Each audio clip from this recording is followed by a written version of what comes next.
Que cuando oímos la palabra apocalipsis, yo creo que a casi todos nos vienen a la cabeza, bueno, imágenes de catástrofes, ¿no? El fin del mundo, todo eso que vemos en las películas, en los libros. Sí, es la reacción casi inmediata. Miedo, confusión, pero fíjate qué curioso. El propio libro empieza de una forma radicalmente distinta. Ah, sí. Con una promesa. Apocalipsis 1:3 lo dice claro. Bienaventurado el que lee y los que oyen. O sea, una bendición, no una amenaza. Una bendición. ¡Qué contraste! Exacto. Y el título Apocalipsis significa eso, revelación, quitar el velo. La intención original, por lo que vemos en el texto y su contexto, no parece ser aterrorizar sobre el futuro lejano. Más bien buscaba consolar, dar esperanza a gente que lo estaba pasando mal en ese momento. Pues vamos a intentar quitar ese velo nosotros también, ¿te parece? Hoy nos vamos a sumergir en ese mundo del siglo I. Queremos explorar el contexto histórico. ¿Quién era ese Juan que escribe? ¿Qué significaba el libro para la gente que lo leyó por primera vez?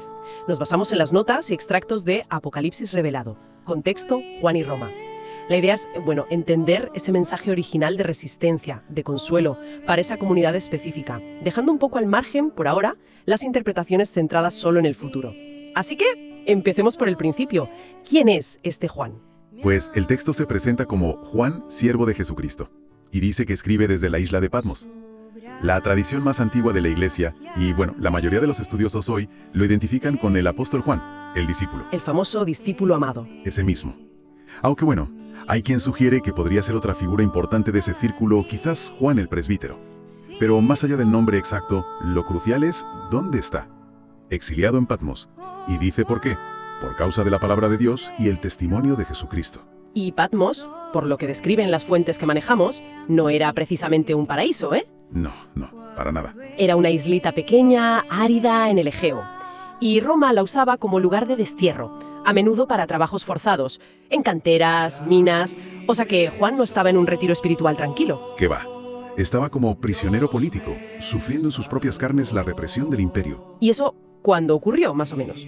Lo más probable, y esto encaja muy bien con el tono y los temas del libro, es que fuera bajo el emperador Domiciano. Hablamos de alrededor del año 95 después de Cristo. Casi a finales del siglo I. Su fe. Y esa vivencia, impregna todo el libro. Ese tono de urgencia, las imágenes de lucha, pero también esa esperanza tan fuerte en que Dios tiene la última palabra. Nace de una realidad muy dura. Hablemos un poco más de ese contexto, de Domiciano. ¿Por qué fue tan importante su reinado para entender el Apocalipsis? La fuente insiste bastante en esto. Pues mira, Domiciano, digamos que le dio un impulso muy fuerte al culto imperial. Ya existía antes, claro, pero él promovió activamente que se le rindieran honores divinos. Llegó a exigir que le llamaran Dominus et Deus. Señor y Dios. Casi nada. Exacto. Y esto no era solo una cuestión de títulos o protocolo, Se convirtió en una prueba clave de lealtad. Lealtad política y religiosa a Roma. Claro, y ahí chocaba frontalmente con los cristianos. Totalmente. Porque para ellos, solo Jesús es Señor y Dios. Era un conflicto, inevitable. Y un conflicto que no se quedaba solo en lo teológico, imagino. Tenía consecuencias prácticas. Muy prácticas. Piensa que negarse a participar en los rituales del culto al emperador, rituales que muchas veces estaban ligados a la vida normal de la ciudad, a los gremios de artesanos, al comercio. Claro, si eras comerciante o artesano. Pues negarte implicaba marginación, social y económica. Te quedabas fuera del sistema. Y aquí es donde la fuente sugiere esa interpretación tan interesante de la famosa marca de la bestia. Sí, es un punto clave. Cuando Apocalipsis 13 habla de esa marca, sin la cual nadie podía comprar ni vender, la interpretación que proponen las fuentes, basada en este contexto, es que se refería a esa exclusión económica real. O sea, no una especie de chip futurista ni nada de eso. No necesariamente. Podría ser el símbolo de ese boicot, de esas dificultades tremendas que tenían los cristianos que no querían participar en el culto imperial o en las prácticas de los gremios que incluían idolatría. Era el precio visible de ser fiel a Cristo en vez de al César. La marca como símbolo de la presión económica y social del imperio. Es un nugget, como dices, fundamental. Entendido. Y esa presión tan fuerte ayuda a entender también el estilo del libro, ¿no? Se habla de literatura apocalíptica. ¿Qué es eso exactamente? ¿Es lo mismo que la profecía del Antiguo Testamento? Es un género literario parecido, pero con sus propias características. Fue muy popular en el judaísmo de la época de Jesús, y los primeros cristianos lo adoptaron. A diferencia de la profecía más clásica, que a veces era muy directa, la apocalíptica suele surgir en tiempos de crisis, de persecución. Como la época de Domiciano. Justo. Y utiliza un lenguaje muy simbólico. Visiones extrañas, ángeles, demonios, números con significado oculto, animales fantásticos. Funciona casi como un código. ¿Un código? ¿Para qué? Pues digamos para poder comunicar un mensaje de ánimo, de resistencia, a la comunidad creyente. de forma que ellos lo entendieran perfectamente, pero que si caía en manos de las autoridades romanas, pues no les dijera mucho. O que pareciera simplemente literatura extraña. O sea, una forma de hablar claro a los tuyos sin buscarte problemas directamente. Exacto. Una forma de afirmar que Dios sigue al control, que al final vencerá sobre los poderes que oprimen, pero sin decirlo con todas las letras para evitar represalias. Era, bueno, literatura de supervivencia espiritual. ¡Qué interesante! Entonces, todos esos símbolos que a veces nos parecen tan raros, las bestias que salen del mar, el dragón, los colores, los números que se repiten, ¿tenían un significado concreto para los que lo leyeron entonces? Sí, sin duda. Juan usa toda la carga simbólica que ya existía en el Antiguo Testamento. Piensa en Daniel, Ezequiel, Zacarías, pero la adapta, la reinterpreta a la luz de Jesús. Un ejemplo clarísimo que mencionan las notas es el número 7. El 7 aparece por todas partes, sí. 7 iglesias, 7 sellos, 7 trompetas, 7 copas. En la cultura judía y cristiana, el 7 es el número de la plenitud, de la perfección, de la obra divina completa.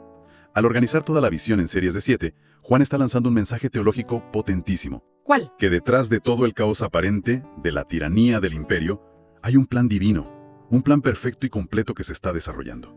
Es afirmar el orden de Dios frente al desorden del mundo. Entiendo. Y esa sensación de urgencia que tiene el libro desde el principio, las cosas que deben suceder pronto, dice en el primer capítulo, eso también apunta a que no hablaba solo de un futuro lejano, ¿no? Totalmente. Esa inminencia, ese pronto, subraya que el conflicto principal del libro no es una batalla abstracta en miles de años. Es la lucha real que estaban viviendo ellos, sus primeros lectores, la confrontación entre quién es el verdadero Señor, Cristo o el César. ¿A quién le debes tu lealtad total? Esa era la pregunta clave del momento. Vale, entonces, cuando el libro habla de esos grandes enemigos simbólicos, la Gran Babilonia, la bestia, ¿a quién veían ellos ahí? ¿Un cristiano de Éfeso o Esmirna en el año 95? Pues las fuentes son bastante claras al respecto. Para ellos esos símbolos no eran demonios abstractos o potencias del futuro lejano, apuntaban directamente a Roma. ¿A Roma? Sí, Roma era el imperio que les perseguía. Roma era la potencia económica que dominaba todo el Mediterráneo y se enriquecía muchas veces de forma injusta. Y sobre todo, Roma era el poder político y religioso que exigió adoración a través del culto al emperador. Claro. Y usar el nombre Babilonia. Eso tiene mucha carga, ¿verdad? Muchísima. Babilonia era el imperio que había destruido Jerusalén y el templo siglos antes. Así que llamar Babilonia a Roma era como decir, este imperio de ahora es igual que aquel poder opresor y blasfemo. Era una crítica codificada, sí, pero brutal. Vaya. Entonces, el Apocalipsis funcionaba también como una especie de crítica política escondida. Política cifrada contra el imperio romano. Lo que hace es desenmascarar sus pretensiones de ser divina, su arrogancia, su injusticia, su violencia. Es un acto de resistencia simbólica, afirmando que el poder de verdad, la autoridad última, la tiene Dios y su Cristo, no el emperador. Este es otro punto clave que resaltan las fuentes, el libro como manifiesto antiimperial codificado. Entendido. Y este mensaje tan potente no se lanza al aire, sino que va dirigido a comunidades muy concretas. Sí, a 7 iglesias reales, en 7 ciudades de la provincia romana de Asia Menor, lo que hoy es la parte occidental de Turquía. No son alegorías, son congregaciones de verdad. De verdad, con sus nombres, sus problemas específicos, sus contextos sociales y económicos. Y esto es fascinante, porque los mensajes que les dirige Juan en los capítulos 2 y 3 están llenísimos de referencias locales. ¿Ah, sí? Sí. Demuestra que Juan conocía muy bien a la gente a la que escribía y que el libro quería responder a sus situaciones particulares. A ver, exploremos algunos ejemplos que dan las fuentes, porque esto ayuda mucho a entenderlo. ¿Qué pasaba en Éfeso, por ejemplo? Éfeso era una ciudad enorme, un centro comercial de primer nivel, y sobre todo era famosa por el templo de Artemisa, o Diana para los romanos, una de las 7 maravillas del mundo antiguo. O sea, un centro pagano muy importante. Importantísimo. Y también del culto imperial. Pues bien, el mensaje a la iglesia de Éfeso, Apocalipsis 2, empieza elogiándola. Por su trabajo, su perseverancia, por no tolerar a los malos, por detectar falsos apóstoles. Bien, ¿no? Sí, pero luego viene la crítica fuerte. Has dejado tu primer amor. La interpretación más probable, viendo el contexto, es que, en su esfuerzo por mantenerse puros doctrinalmente, en medio de tanta idolatría, se habían vuelto quizás demasiado rígidos, legalistas. Habían perdido la pasión, el amor, la compasión que debía ser el centro. Es una llamada a recuperar el corazón de la fe, no solo la doctrina correcta. Qué interesante esa tensión. ¿Y Esmirna? La fuente dice que era muy diferente. Sí, Esmirna es un contraste total. Era una ciudad muy orgullosa de ser leal a Roma. De hecho, fue la primera ciudad de Asia en construir un templo a la diosa Roma, a la personificación de Roma. Vaya, lealtad total al imperio. Exacto. Y en ese ambiente tan prorromano, la iglesia de Esmirna, Apocalipsis 2, lo estaba pasando fatal. Sufría mucho. Y fíjate, es una de las 2 únicas iglesias que no recibe ningún reproche de Juan. Ninguno. ¿Ninguno? Nada. Juan les dice, conozco tu tribulación y tu pobreza, pero eres rico. Reconoce su sufrimiento, su pobreza material seguramente por negarse a participar en el culto imperial y en las fiestas paganas, pero la contrasta con su riqueza espiritual. Les avisa que sufrirán más, cárcel, quizás martirio, pero les anima a ser fieles hasta el final, prometiéndoles la corona de la vida. Es un mensaje de puro consuelo y ánimo en medio de la persecución más dura. ¡Qué potente! Validar su sufrimiento así. Y luego está la Odisea, la famosa iglesia tibia. ¿Cómo usa Juan el contexto local ahí? Las nopas destacan mucho este caso. La Odisea es quizás el ejemplo más brillante de cómo Juan conecta el mensaje espiritual con la realidad de la ciudad. La Odisea era riquísima, un centro bancario de primer orden, famosa por su industria textil, producían una lana negra de altísima calidad. Ajá. Y también tenía una escuela de menifina muy conocida que producía un colirio para los ojos muy famoso. 3 puntos fuertes: banca, textiles y medicina ocular. Exacto. Pero tenían un problema: el agua. El agua. Sí, el agua les llegaba por acueductos desde unas fuentes termales, y cuando llegaba a la ciudad estaba tibia, ni caliente para bañarse a gusto, ni fría para beber y refrescar. Era desagradable. Agua tibia. Ya veo por dónde vas. Pues Juan coge esos 3 orgullos locales, la riqueza, la lana negra y el coliria, y los usa con una ironía tremenda como símbolos de su fracaso espiritual. A ver, ¿cómo lo hace? A la iglesia de la Odisea, Apocalipsis 3, que se sentía autosuficiente, que decía soy rico, me he enriquecido, no necesito nada, Juan les dice la cosa más dura de todo el libro: eres un desventurado, miserable, pobre, ciego y desnudo. Directo. Directísimo. Y les llama tibios, como su agua, espiritualmente inútiles, intragables para Dios. Y la solución que les da: invierte sus propios orgullos. Les dice: compra de mí oro refinado, la fe verdadera, no su dinero, vestiduras blancas, la justicia de Cristo, no su lana negra de lujo, y colirio para tus ojos, el discernimiento espiritual, no su medicina famosa. Es increíble. Un ataque directo a su complacencia, a su materialismo, usando precisamente las cosas de las que estaban orgullosos. Exacto. Demuestra una conexión con lo local impresionante. Un mensaje súper específico para ellos.